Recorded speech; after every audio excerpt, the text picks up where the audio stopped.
Hey there. Wonder if you've read this book. I just found out that it's #1 on the New York Times bestseller list. It's a piece from Broken Pieces by Iyanla Vanzant. And what I wanted to say about it is I bought it immediately uh, when I saw that she'd come out with it. And I've read almost the whole thing. Um, so I don't want to comment on the whole book before I finished it. But I do want to say that it's interesting to me. I bought it because I'm just such a fan of all of her books that I've read. I've read her memoir called Yesterday I Cried. I've read it like 6 or 7 times at least. Um, I've read In the Meantime, her book on relationships. I read her book Until Today, which is a daily um, affirmation. I've read that probably 5 to 6 times all the way through each day of the year. So I was really curious to see what this new book was about because it was characterized as a memoir, and I read an excerpt online before actually buying it. And what shocked me was some follow up to some of the stories that were started in her first memoir, Yesterday I Cried, namely her divorce from her husband and the death of her daughter, which were just huge bombshells, having read that book and knowing how central those characters are in her life. But the rest of it is really kind of the anatomy of a train wreck in terms of all of the pieces of her business empire crumbling and her marriage and her daughter dying and basically getting rocked to the core. The tagline on the book is how to get through what you're going through.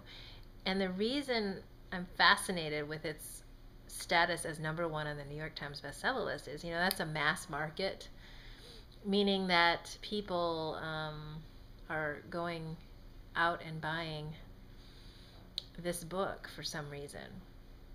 That somehow we're hungry at a mass consumer level for a real human story, sort of a fallen hero, because she was, a lot of the book is about how she was out there telling people how to live in a certain way, to achieve abundance and to be spiritually connected and create healthy relationships, when in fact in her own personal life all of those things were crumbling at some level and she had to deal with that.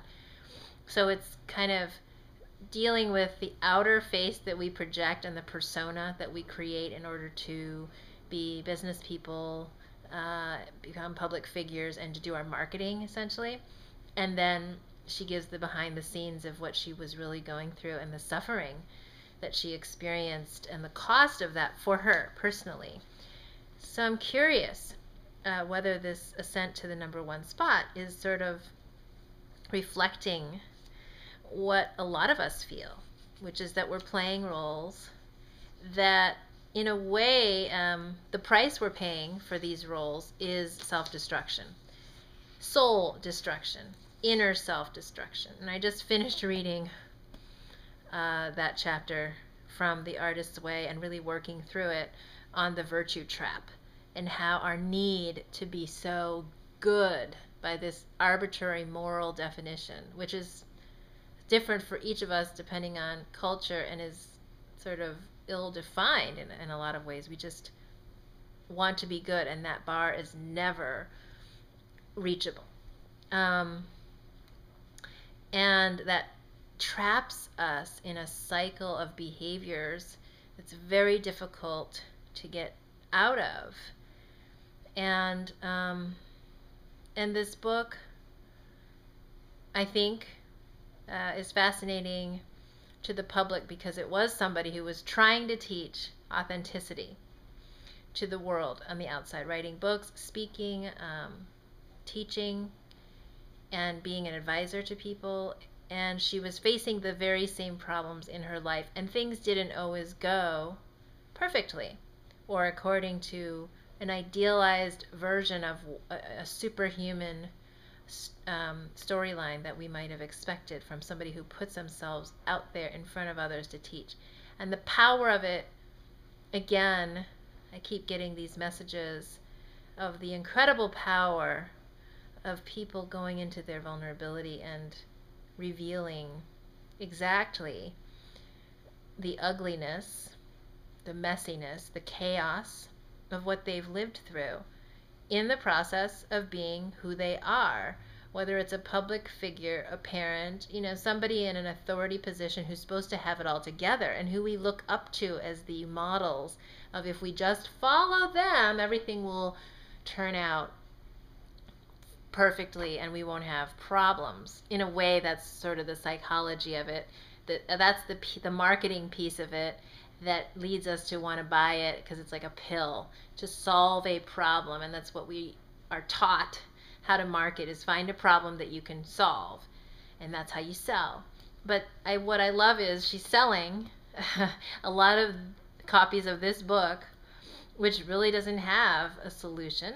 It's simply a story of how she survived hell many times over. And she's done it since childhood. I mean, Yesterday I Cried was about, everything she learned from having been raped as a child and having had no mother and a father who was completely checked out and a series of caretakers who abused her, and how she learned to transform that into gifts for others. And that's a quote unquote inspirational story because she came out on top at the end of that. That's something we're willing to buy into. This redemptive story that from all of that chaos, you can create something that becomes, quote, positive, something offerable to others, in service to others. And so the real gem of this book, or the fascination for me, the mystery, is that I don't think, I'm almost done with it, but not quite. I don't think she's trying to paint a picture of herself as having come out on top. She's merely sort of happy to have survived what she went through. And I do sense this tension as she writes, in terms of kind of wanting to make everything around her work, wanting to solve everybody's problems, and to be there, be the mother Iyanla for everybody in her family and take care of their problems, as she's trying to do in her teaching in a way. But it doesn't work. She's still human, trying to tap into some higher connection, but she herself is still human. And I think that if these people buying the book actually read through it and get that message, it'll be really interesting to watch, because we're such a guru and expert obsessed culture right now. We are so in search of the next person with the answers and the keys to prevent our own suffering and our own humanness from showing up. And I don't believe it's really there. I think that only by leaning into exactly our experiences and being willing to see clearly and honestly what's going on inside ourselves, do we have any chance of peace from broken pieces. That's my 2 cents.